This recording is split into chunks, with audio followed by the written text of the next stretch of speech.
Well, let's start from the beginning. We played this yesterday, but we're going to play it again because I have a lot more to say about this. Joe Biden confessing on CNN that he made a unilateral decision to cut off arms from the Jewish state of Israel. Go. I made it clear that if they go into Rafah, they haven't gone into Rafah yet. If they go into Rafah, I'm not supplying the weapons that have been used historically to deal with Rafah, to deal with the cities, to deal with that problem. We're going to continue to make sure Israel is secure in terms of Iron Dome and their ability to respond to attacks like came out of the Middle East recently. But it's just wrong. All right, that's enough. How many times have I said this man fancies himself a dictator?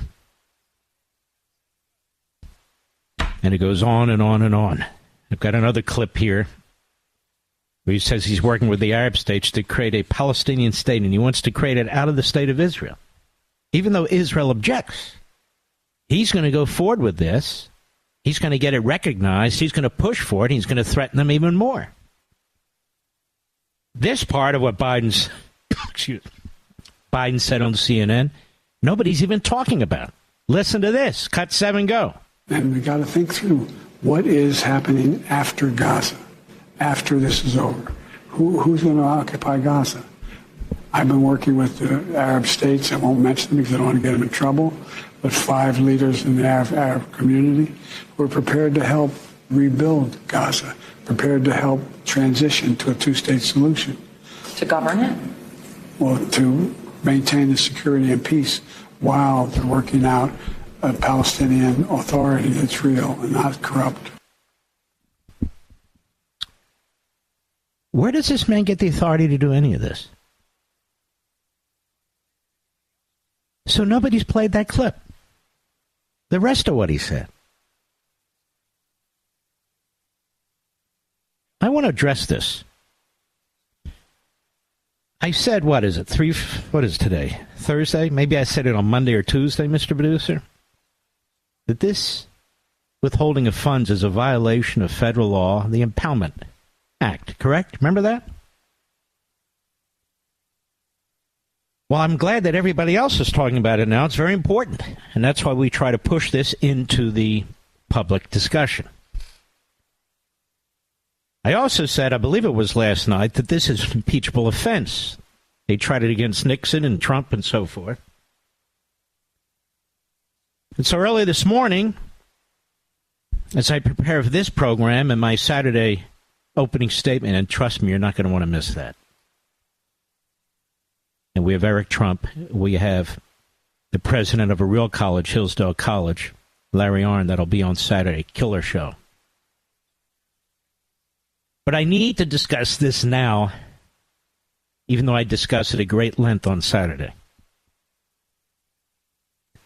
It's so weird how people want credit for things, how they jump the line. It's just so weird. But this is too important for people to do their usual hit and run, their usual posting and circulate. This is just too damn important.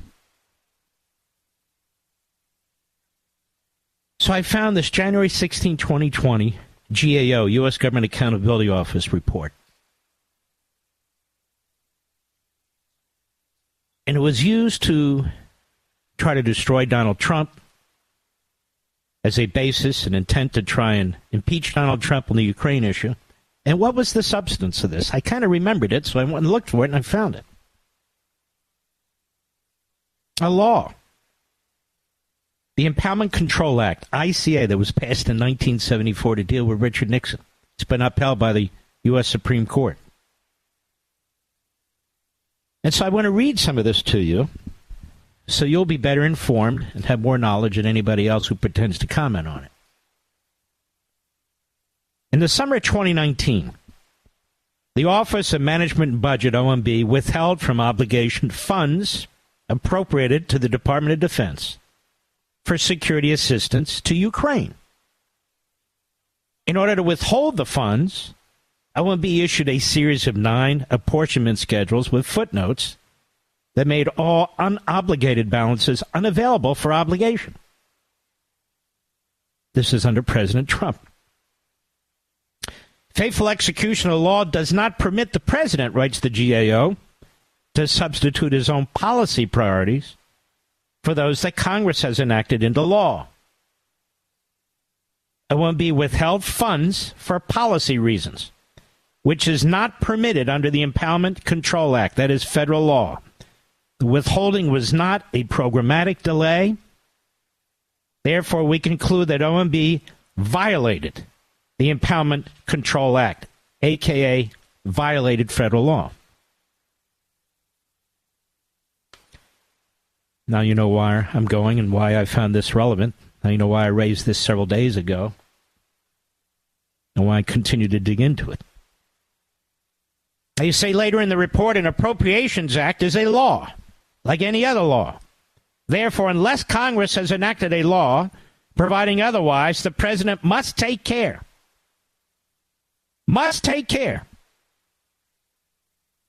to ensure that appropriations are prudently obligated during their period of availability. Period. He has no choice.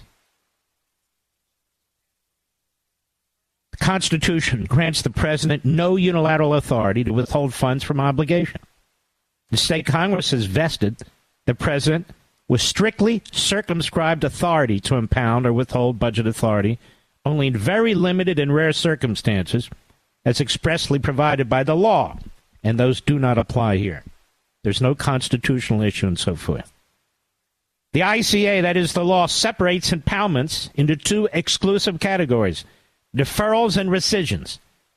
Now, the president may temporarily withhold funds from obligation, but not beyond the end of the fiscal year, which the president transmits the special message by proposing a deferral. The president may also seek the permanent cancellation of funds for fiscal policy or other reasons by proposing a recession. In either case, the law requires that the president transmit a special message to Congress that includes the amount of budget authority proposed for deferral or rescission and the reason for the proposal. And these messages must provide detailed and specific reasoning to justify the withholding as set out in the Act. There is no assertion that can be made unilaterally. In other words, Congress has to go along with this. But Congress not only was not notified, Congress is not prepared to go along with this. It goes on. The ICA does not permit deferrals for policy reasons.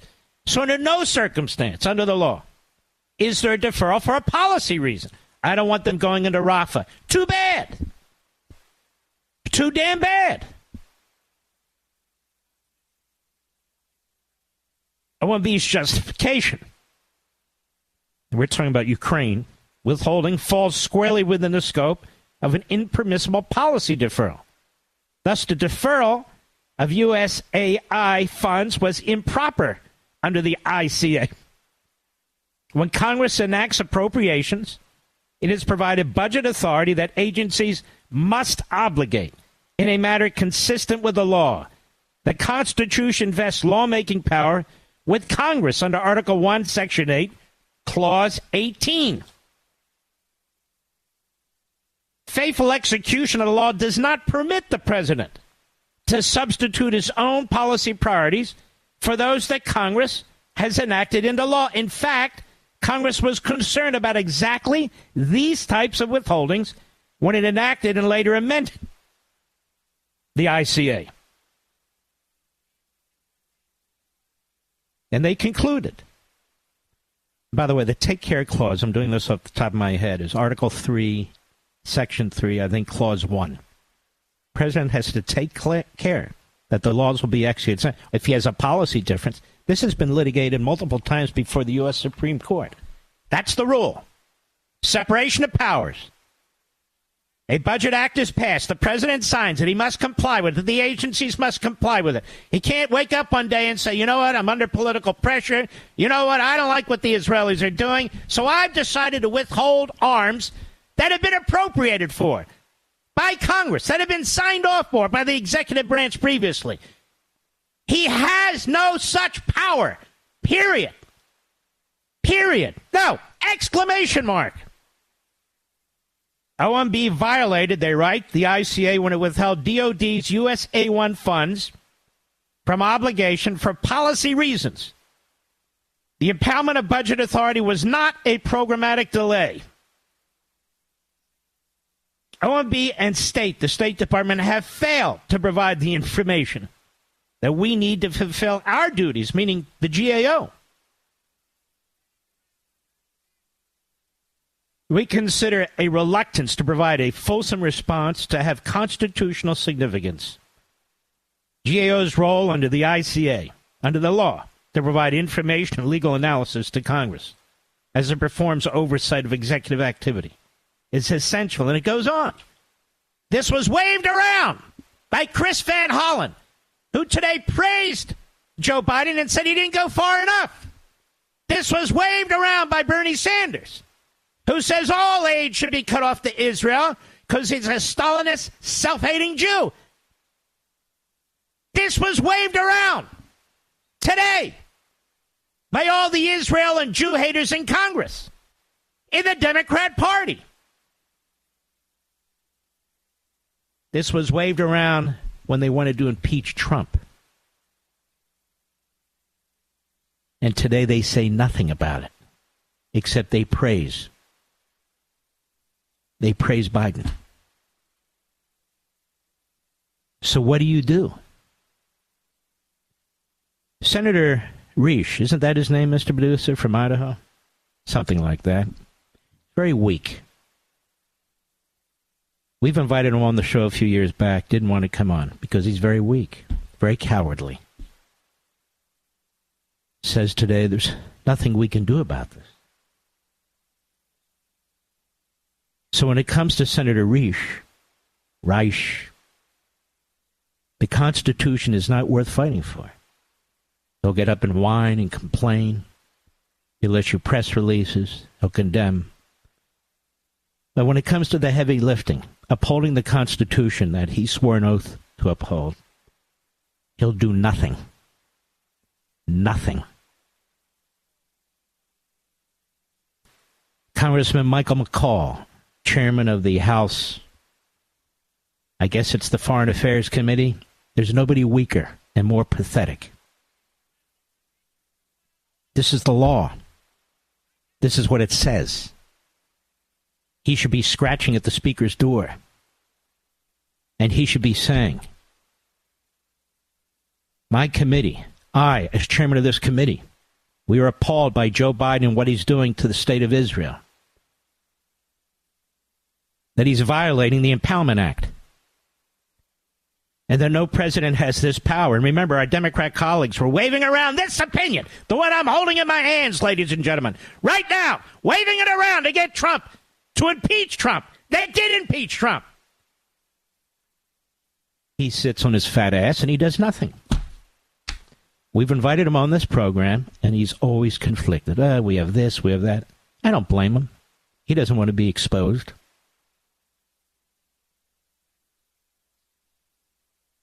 Tom Cotton's out there pounding away. Ted Cruz is out there pounding away. Lindsey Graham's out there pounding away. So are several other senators. Not Senator Risch. Not Congressman McCall. They're hiding.